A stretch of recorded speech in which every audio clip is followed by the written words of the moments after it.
And that was Loose Cannon by Jeremy Neal. And now we're joined by Amy and Ant. How's it going today, guys? Excellent. Awesome. Sweet. And what was the first album you remember really resonating with, and what made it stand out to you? It was George Michael and his album Faith. Nice. Faith. Yeah. So I was leaving church. I was moving on from Amy Grant to something, actually musically quite similar, but not related to church. So yeah, I still love that album. Mine's like polar opposites. It was like Silverchair Freak Show. Oh, Total opposite of that. Nice. And how did Amy and Ant first form? We met at Amy's work. She was doing singing some covers and stuff for the open day at her work, and I sort of wandered up and said, "Would you like to join a band?" Which is the cheesiest pickup line ever. I was like, whatever, yeah. All right, yep. We'll book a day next week. Yeah. And then we recorded one of Amy's songs just to see if we could actually just sit in a room together for 4 hours, and you better be able to get on with somebody you're going to be in a band together with. It was like next level sort of jam session. He literally remixed one of my songs. I thought this is like nothing I've ever done before with a musician. So yeah, that was a selling point for me. Yep. So it all kicked off pretty positively. Nice. When was that? End of 2016. Yeah. So. Yeah. What have been some of your most prominent influences?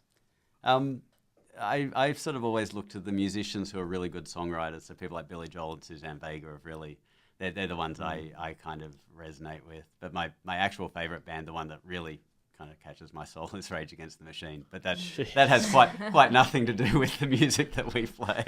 I'm very much the same with the songwriting sort of side of it. So mine was Tori Amos, for sure. She was the biggest one.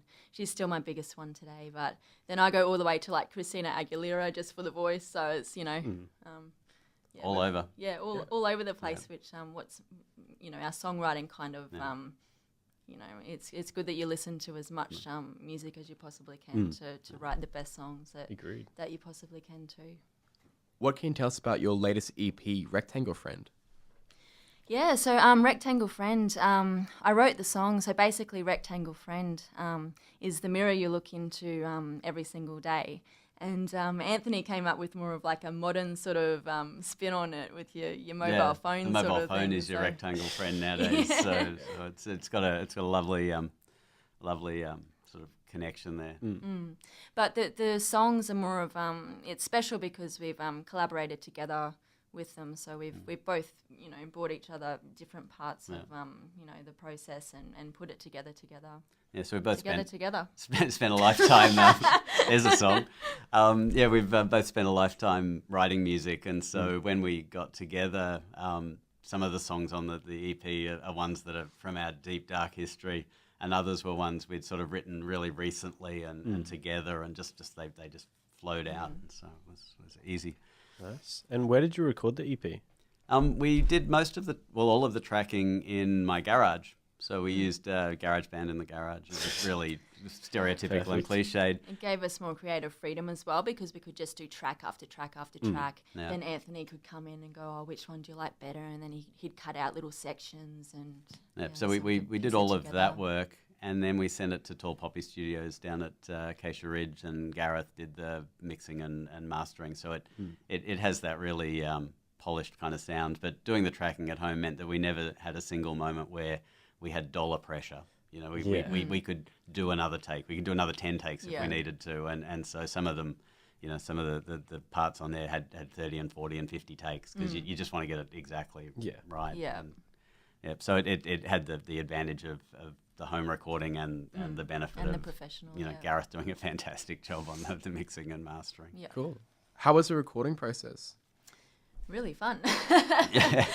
Yeah, so it's like we basically we already had the arrangements for the song, so that was kind of a good head start because we use a box, we call it the band in the box, so Anthony puts all of the arrangements in the box, so we kind of had that to start with, so we had a really good backbone there.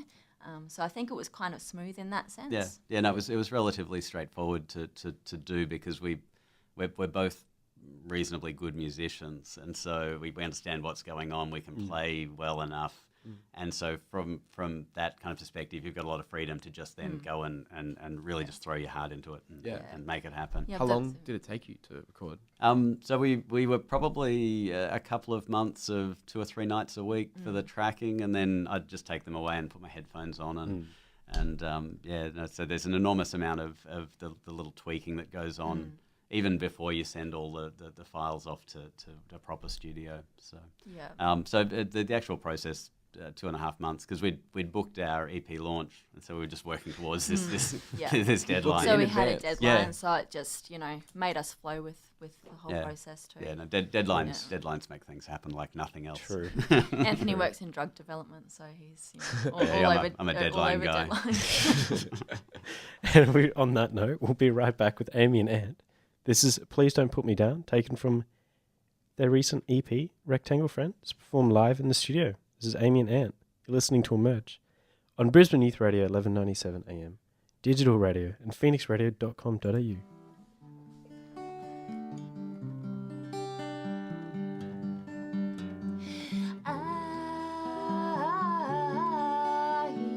I've got too much on my mind.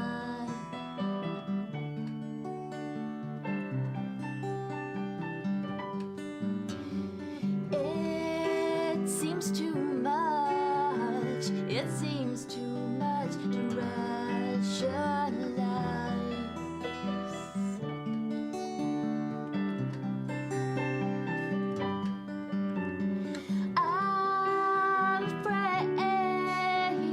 I'm afraid of myself.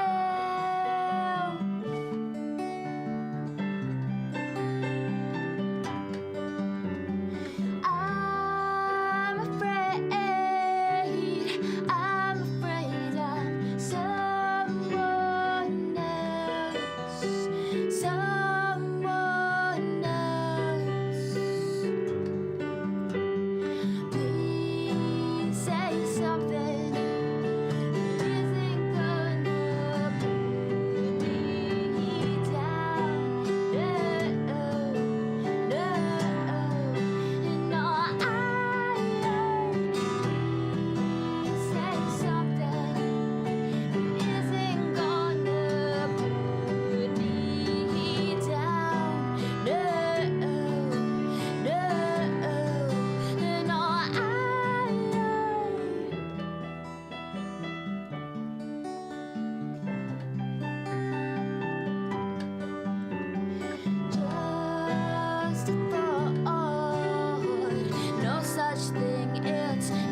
And that was Amy and Ant with Please Don't Put Me Down, performed live in the studio. And now we're back with Amy and Ant.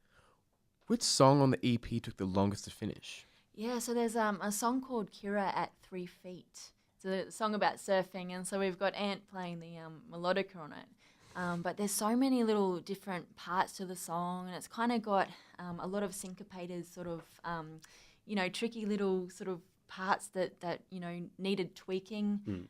So even when we got that to Gareth, he basically sent us back the version of it that he was going to kind of keep as the finished product. And there were even still little parts then that we were both kind of like, maybe we could drop this a little bit, lift this Tweak up a that little bit and- here. yeah. And so that one took a while to get, but we're pretty proud of that one too. Yeah, most of the rest of them, because we'd been playing them live, they flowed out just as we had them in our heads. So it was a million takes, but we kind of knew what we were after, and they sounded like that. But Kira took a few rounds. Yeah, we're usually pretty good at translating that to Gareth as well. And actually, he was quite good at translating it himself. And in that song, there's a line that says, "It will drop me like a brick."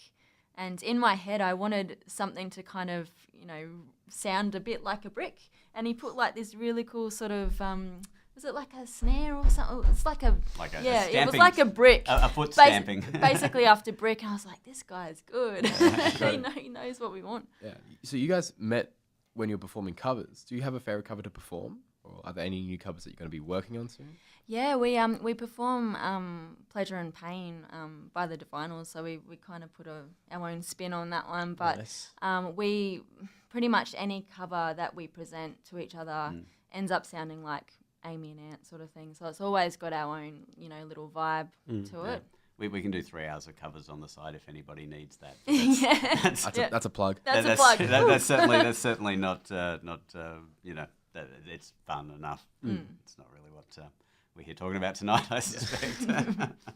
And what's the best show you've ever played as Amy and Ant, and what makes it so special to you? When we first formed, we put together a show at a place called the Room to Play at Paddington, and so it was the first time it had been used for music. It's an old substation, and it's just a really cool venue. And because it was our first gig, we plugged it really hard, and we just had literally everybody who was important to us from all the different parts of our life all turned up, Yeah. and so we had this sort of debut gig that was just fantastic. And yeah, we kind of filled the little venue, like it was only a little venue, but it was just really cool because like everyone was kind of lined, up the stairs and Yes, like and- looking down on us, and it was great. The acoustics kind were of really crowded, good and it too. just really worked. And then we did the EP launch at Black Bear Lodge in the Valley. That was fantastic. We filled up that room. That was recently. Yeah, that was one. recently. So that one was for this one specifically, this EP. And then a couple of weeks ago, we played at Live Spark at the Powerhouse. So that was cool. That's a gig I've wanted to do for literally forever. Yeah. You have that on YouTube as well, don't you? Yes, we've got some footage from that on YouTube. So Yeah, so we pretty much got we've got Instagram, like YouTube, and Facebook, the whole lot. Facebook, and the whole thing, and On so 9 yards. yeah. But in 2017 and 18 so far, we've probably played 40 or 50 gigs just around between the bits of cover gigs and all the gigs. So we really like playing. I mean, we really want to be out there and playing as much as we can. Who are some of your favourite musicians in Queensland at the moment?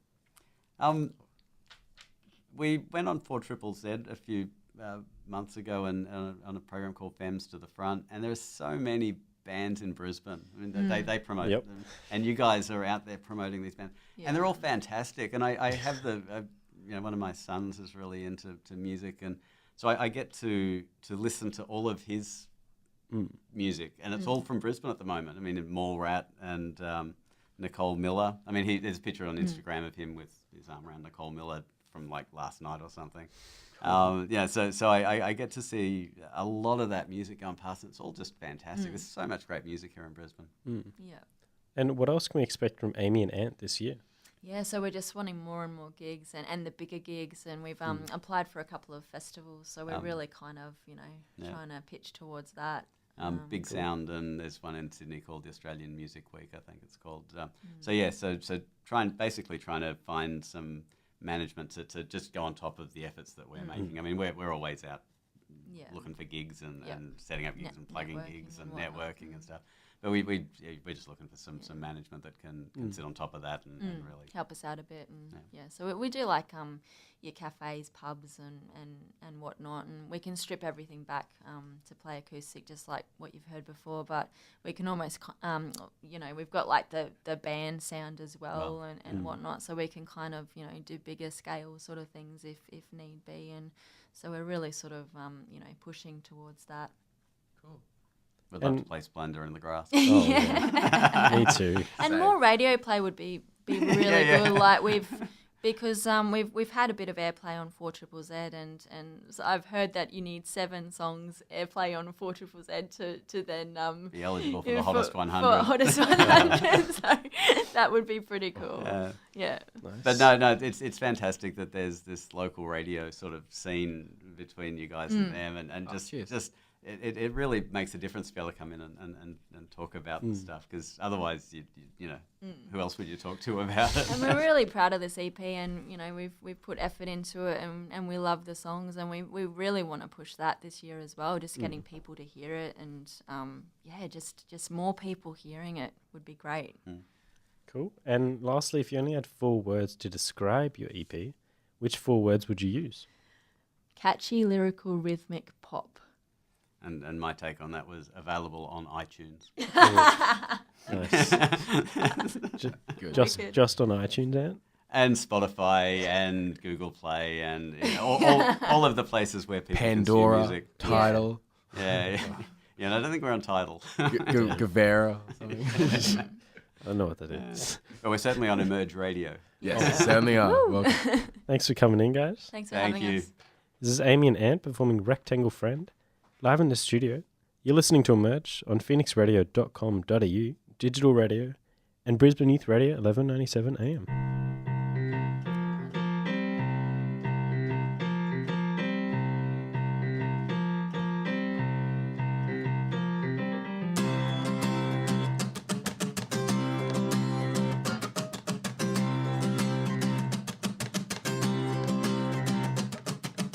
She walks away from the corner of her mirror.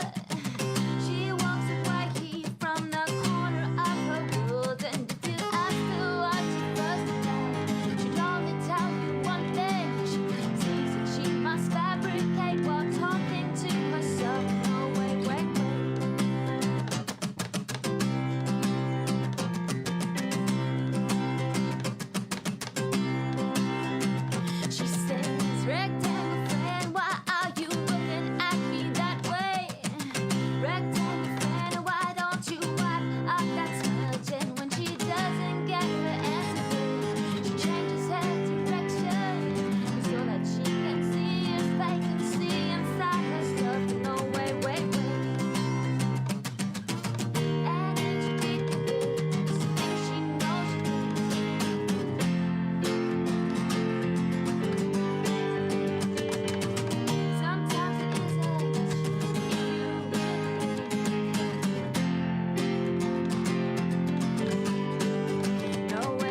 And that was Amy and Ant performing Rectangle Friend.